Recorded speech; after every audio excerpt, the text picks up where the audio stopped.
নমস্কাৰ এই মুহূৰ্তত আহি পৰিছে ৰাতিপুৱাৰ কেইবাটাও ফিক ব্ৰেকিং নিউজ। আজি হৈছে ২৭ জুন শনিবাৰ। ৰেচন কাৰ্ডৰ কেইবাটাও নতুন নিয়ম সলনি হৈছে। ৩১ জুনৰ পূৰ্বে কৰক এইকেইটা গুৰুত্বপূৰ্ণ কাম। অন্যথা ৰেচন কাৰ্ডৰ তালিকাৰ পৰা আপোনাৰ নাম কৰ্তন কৰা হ'ব। মুখ্যমন্ত্ৰীৰ ঘোষণা। অৰুণোদয়ৰ প্ৰতিজন হিতাধিকাৰী একাউণ্টত ৩,০০০ টকা সোমাব। কিছুমানৰ একাউণ্টত ৯,০০০ টকা সোমাই দিব অসমৰ মুখ্যমন্ত্ৰী ডক্টৰ হিমন্ত বিশ্ব শৰ্মাই। যদি আপুনি চৰকাৰী ঘৰৰ বাবে জিঅ'ৰিং কৰিছে, চৰকাৰৰ এটা নহয় দুটা নহয় দুটা কিস্তি একেলগতে সোমাই দিব মুখ্যমন্ত্ৰী ডক্টৰ হিমন্ত বিশ্ব শৰ্মাই। চৰকাৰে আত্মসহায়ক প্ৰতিজন মহিলাৰ বেংক একাউণ্টত ২৫,০০০ টকা সোমাব। যদি আপুনি ১০,০০০ টকাৰ চেক পাইছে, আজিয়ে কৰি লওক এইকেইটা জৰুৰী কাম। অন্যথা আত্মসহায়ক ২৫,০০০ টকা নাপাব। লগতে কেইবাটাও ৰাজনৈতিক খবৰৰ লগতে অৰাজনৈতিক খবৰ যুগুত কৰা হৈছে। আজিৰ দিনটোত গোটেই অসম তথা ভাৰতৰ বিভিন্ন প্ৰান্তৰ পৰা যুগুত হৈছে কেইবাটাও ডাঙৰ খবৰ।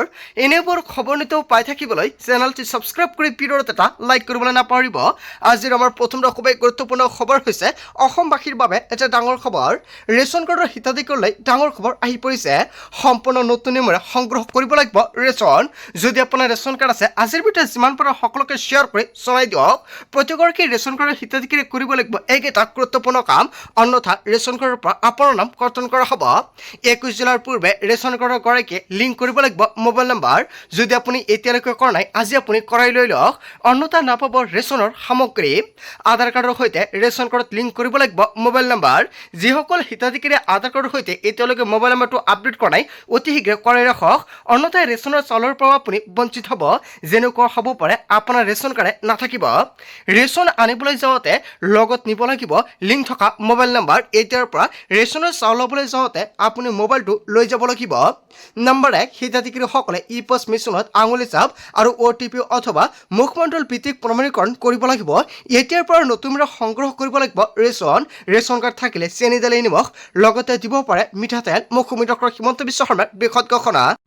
নম্বৰ ২, ই-পছ মেচিনত স্কুলত হিতাধিকাৰী পঞ্জীয়ন হৈ থকা মোবাইল নম্বৰ নিশ্চিত হ'ব লাগিব। নম্বৰ ৩, ই-পছ মেচিনত হিতাধিকাৰীৰ মোবাইল নম্বৰ অন্তৰ্ভুক্ত অথবা নিশ্চিত কৰিব আৰু হিতাধিকাৰী উপস্থিত থাকিব লাগিব। আৰু যিজন ব্যক্তিয়ে ৰেচন ল'বলৈ যাব তেওঁ তাত উপস্থিত থাকিব লাগিব। নম্বৰ ৪, একেটা মোবাইল নম্বৰ একেটা ৰেচন কাৰ্ডতে পঞ্জীয়ন হ'ব। হয়, যদি আপোনাৰ ৰেচন কাৰ্ড ঘৰত দুটা বা তিনিটা আছে, মোবাইল নম্বৰ এটা আছে, তেনে ক্ষেত্ৰত এটা ৰেচন কাৰ্ডতে আপুনি অন্তৰ্ভুক্ত কৰিব পাৰিব মোবাইল ফোন। কেৱল এয়াই নহয়, যদি আপোনাৰ ঘৰত ৪টা ৰেচন কাৰ্ড আছে, তেনে ক্ষেত্ৰত ৪টা মোবাইল নম্বৰৰ প্ৰয়োজন হ'ব আৰু ৪টা মোবাইল লাগিব। নম্বৰ ৫, SMS-ৰ জৰিয়তে মোবাইল নম্বৰলৈ OTP প্ৰেৰণ কৰিব। নম্বৰ ৬, হিতাধিকাৰীয়ে নিজৰ মোবাইলত OTP লাভ কৰি ই-পছ মেচিনত সেয়া অন্তৰ্ভুক্ত কৰিব। নম্বৰ ৭, মোবাইল নম্বৰটো প্ৰাইমাৰী ভেৰিফাইড মোবাইল নম্বৰ হিচাপে চিনাক্ত কৰা হ'ব। নম্বৰ ৮, ৩১ জুনৰ পূৰ্বে প্ৰতিজন হিতাধিকাৰীয়ে কৰিব লাগিব এক গুৰুত্বপূৰ্ণ কাম। দৰং খাদ্য আৰু ৰাজহুৱা বিতৰণ বিভাগে জাৰি কৰিছে জৰুৰী নিৰ্দেশনা। কেৱল দৰঙতে নহয়, প্ৰতিখন জিলাতে জাৰি কৰা হৈছে এই জৰুৰী জাননী। প্ৰতিখন জিলাতে কৰিব লাগিব মোবাইল নম্বৰ আপডেট। যদি আপুনি এতিয়ালৈকে কৰা নাই, ৩১ জুনৰ পূৰ্বে আপুনি কৰাই লৈ লওক। অন্যথা এই সুবিধাৰ পৰা আপুনি বঞ্চিত হ'ব। ১ আগষ্টৰ পৰা নতুন নিয়মেৰে চেনি দালি নিমখ লগতে লাভ কৰিব পাৰে মিঠাতেল। মুখ্যমন্ত্ৰী ডক্টৰ হিমন্ত বিশ্ব শৰ্মাৰ বৃহৎ ঘোষণা। তাৰ পিছত অসমবাসীৰ ৰাজুক জনাইছো আমাৰ পৰৱৰ্তী খুবেই গুৰুত্বপূৰ্ণ খবৰ। লগতে এটা ডাঙৰ খবৰ, চৰকাৰী কৰ নোপোৱা লাখ লাখ লোকৰ বাবে পুনৰ ডাঙৰ খবৰ আহি পৰিছে। মাত্ৰ ৫টা কাম কৰিলে আপুনি পাব চৰকাৰী কৰ। যিসকল হিতাধিকাৰী চৰকাৰী কৰ পোৱা নাই, সেইসকল হিতাধিকাৰীৰ বাবে ভাল খবৰ।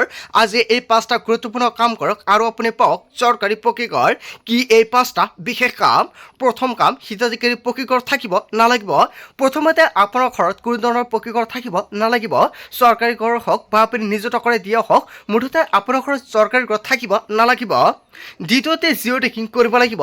যদি আপোনাৰ ঘৰত চৰকাৰী কৰ নাই, তেনে ক্ষেত্ৰত নিশ্চয় আপুনি জিঅ' টেকিং কৰিব লাগিব। আপুনি যদি জিঅ' টেকিং কৰিছে, পুনৰ কৰিব নালাগে। তৃতীয়তে জিঅ' টেকিং কৰাৰ পিছত আপোনাৰ নাম ভেৰিফিকেশ্যন হ'ব। যদি আপুনি চৰকাৰী কৰৰ বাবে জিঅ' টেকিং কৰিছে, নিশ্চয় ভেৰিফিকেশ্যন হৈছে। যদি আপুনি জিঅ' টেকিং কৰা নাই, অতি শীঘ্ৰে জিঅ' টেকিং কৰক। জিঅ' টেকিং কৰাৰ পিছত ঘৰে ঘৰে গৈ ভেৰিফিকেশ্যন হ'ব। চতুৰ্থতে নাম ভেৰিফিকেশ্যন হোৱাৰ পিছত চূড়ান্ত তালিকাত নাম অন্তৰ্ভুক্ত হ'ব। যদি আপোনাৰ নাম ভেৰিফিকেশ্যন হৈছে, নিশ্চয় তালিকাত নাম অন্তৰ্ভুক্ত হৈছে। যদি আপোনাৰ তালিকাত নাম অহা নাই, নতুনকৈ আপুনি পুনৰ জিঅ' টেকিং কৰিব লাগিব। পঞ্চমতে আপোনাৰ একাউণ্টত জমা হ'ব ঘৰ নিৰ্মাণ ধনৰাশি। তালিকাত নাম অহাৰ লগে লগে আপোনাৰ একাউণ্টত চৰকাৰী কৰৰ প্ৰথম কিছু টকা সোমাই যাব। যিসকল হিতাধিকাৰীয়ে PM-AY অধীনত চৰকাৰী কৰৰ বাবে আবেদন কৰিছিল, 11 জুনত সেইসকল হিতাধিকাৰী একাউণ্টত চৰকাৰৰ প্ৰথম কিছু টকা সোমাই গৈছে। নতুনকৈ 3,80,000 লোকে লাভ কৰিব PMAৰ অধীনত চৰকাৰী কৰ 220 কোটি টকা প্ৰদান কৰা হৈছে চৰকাৰী কৰৰ নামত। জিঅ' টেকিং কৰাৰ বাবে এতিয়াৰ পৰা আপুনি চিন্তা কৰিব নালাগে। আপুনি ঘৰতো বহি মোবাইল ফোনৰ জৰিয়তে জিঅ' টেকিং কৰিব পাৰিব। জব কাৰ্ড, আধাৰ কাৰ্ড, বেংক একাউণ্ট হ'লে আপুনি অতি সহজতে কৰিব পাৰিব জিঅ' টেকিং। আপুনি কেনেকৈ ঘৰতো বহি মোবাইল ফোনৰ জৰিয়তে জিঅ' টেকিং কৰিব, যদি আপোনালোকৰ ভিডিঅ' লাগে নিশ্চয় এটা কমেণ্ট কৰিব। জিঅ' টেকিং হোৱাৰ পিছতে আপুনি পাব চৰকাৰী কৰ সুবিধা। অসমৰ মুখ্যমন্ত্ৰী ডক্টৰ হিমন্ত বিশ্ব শৰ্মাই চৰকাৰী কৰক লৈ কৰিছে বৃহৎ ঘোষণা। তাৰপিছত অসমবাসী ৰাজুক জনাইছে আমাৰ পৰৱৰ্তী খুবেই গুৰুত্বপূৰ্ণ খবৰ। লগতে এটা ডাঙৰ খবৰ, লাখ লাখ মহিলাৰ একাউণ্টত সোমাব চৰকাৰী ধন নাপালে ক'ত কৰিব অভিযোগ। অৰুণোদয় হিতাধিকাৰীসকলে লাভ কৰিব 1250 টকা। আগতে যেনেকুৱাকৈ আপোনালোকৰ বেংক একাউণ্টত অৰুণোদয় আঁচনিৰ টকা লাভ কৰিছিলে, ঠিক তেনেদৰে এতিয়াৰ পৰা প্ৰতিমাহতে আপোনাৰ বেংক একাউণ্টত অৰুণোদয় আঁচনিৰ টকা লাভ কৰিব। নতুন আৰু পুৰণি তালিকাভুক্ত মহিলাই পাব এই ধনৰাশি। আপুনি অৰুণোদয় আঁচনিৰ নতুন পুৰণি হিতাধিকাৰী সকলো বেংক একাউণ্টত 1250 টকা লাভ কৰিব। ধন নোপোৱা মহিলাসকলৰ বাবে চৰকাৰে মুকলি কৰিছে হেল্প ডেস্ক আৰু ফোন নম্বৰ। আৰু 1 পৰা 2 আগষ্টৰ ভিতৰতে প্ৰতিগৰাকী অৰুণোদয় হিতাধিকাৰীৰ একাউণ্টত 1250 টকা লাভ কৰিব। অৰুণোদয় আঁচনিৰ টকা এতিয়ালৈকে বৃদ্ধি কৰা নাই। কিছুমানে কমেণ্ট কৰিছে, দাদা অৰুণোদয় আঁচনিত 3,000 টকা সোমাব নে 9,000 টকা সোমাব? এতিয়ালৈকে মুখ্যমন্ত্ৰী ডক্টৰ হিমন্ত বিশ্ব শৰ্মাই আপডেট দিয়া নাই। অকল মুখ্যমন্ত্ৰী ডক্টৰ হিমন্ত বিশ্ব শৰ্মাই লাইভযোগে এইখিনি কৈছে, আগষ্ট মাহতে অৰুণোদয় আঁচনিৰ টকা সোমাব একাউণ্টত। ফোন কৰি দিয়ক আপুনি অভিযোগ যদি আপোনাৰ একাউণ্টত টকাটো নোসোমায়। ফোন নম্বৰটো হৈছে 1800202626। পুৱা 10 বজাৰ পৰা সন্ধিয়া 6 বজালৈকে ফোন কৰিব পাৰিব এই নম্বৰতে। ৰাজ্যৰ বিত্ত বিভাগে মুকলি কৰিছে হেল্পলাইন নম্বৰ। আজিৰ ভিডিঅ'ত যিমান পাৰে সকলোকে শ্বেয়াৰ কৰি জনাই দিয়ক। যদি কোনো হিতাধিকাৰী ভাবিছে নতুনকৈ আবেদন কৰিব, নিশ্চয় আগষ্ট মাহতে কৰিব পাৰিব। আগষ্ট মাহতে লাখ লাখ মহিলাক নতুনকৈ অৰুণোদয় আঁচনিয়ে প্ৰপত্ৰ বিতৰণ কৰিব।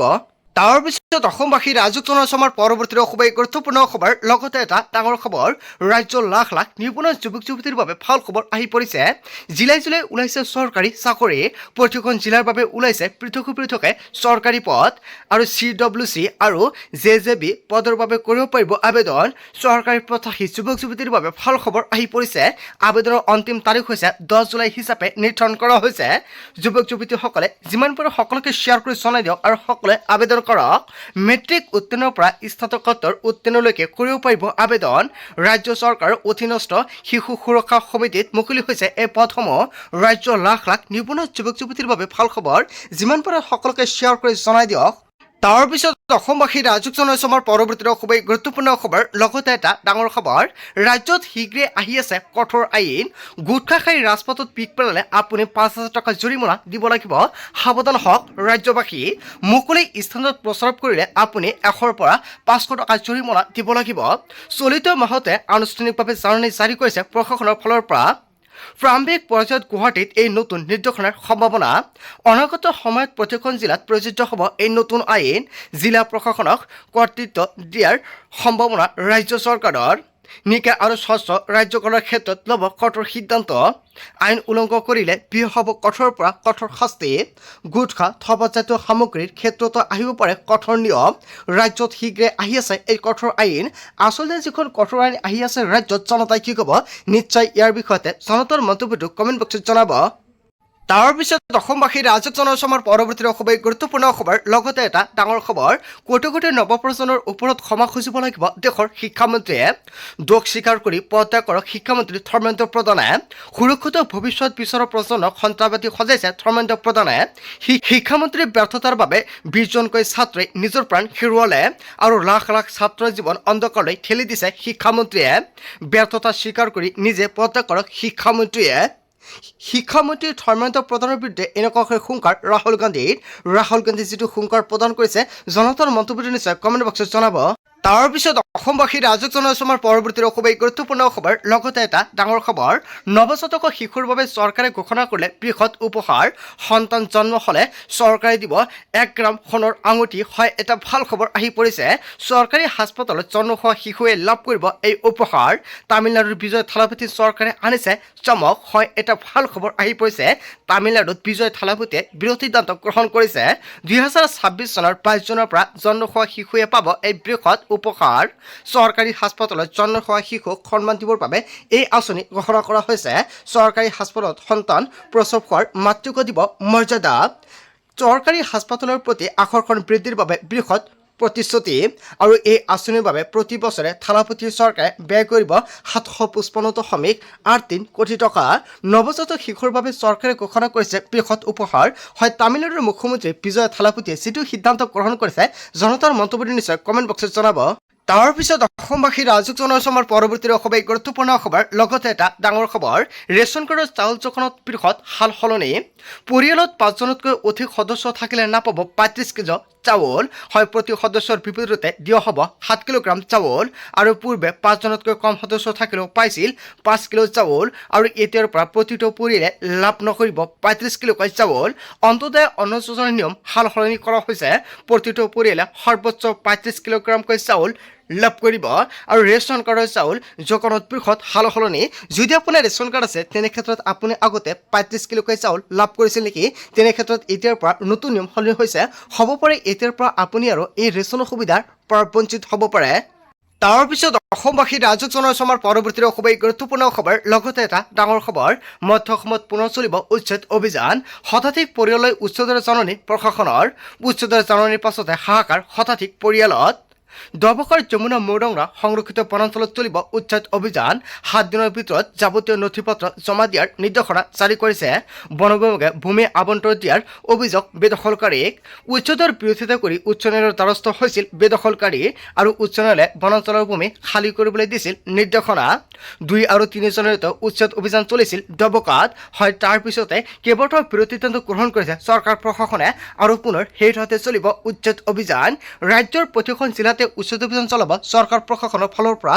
অসমৰ মুখ্যমন্ত্ৰী ডক্টৰ হিমন্ত বিশ্ব শৰ্মাই উচ্ছেদক লৈ কেইবাটাও বৃহৎ মন্তব্য কৰিছে কেবিনেট বৈঠকতে। লগতে উচ্ছেদক লৈ চৰকাৰে কেইবাটাও আগতে বৃহৎ মন্তব্য কৰিছিল। আজিৰ মূল ভিডিঅ'খনত আপোনালোকক এইখিনি সৰু কেইটামান ইনফৰমেশ্যন দিবলগীয়া আছিলে। ভিডিঅ'টি ভাল লাগিলে লাইক কমেণ্ট যিমান পাৰে শ্বেয়াৰ কৰি দিয়ক। চ' থেংক ইউ ফৰ ৱাচিং ফুল ভিডিঅ'।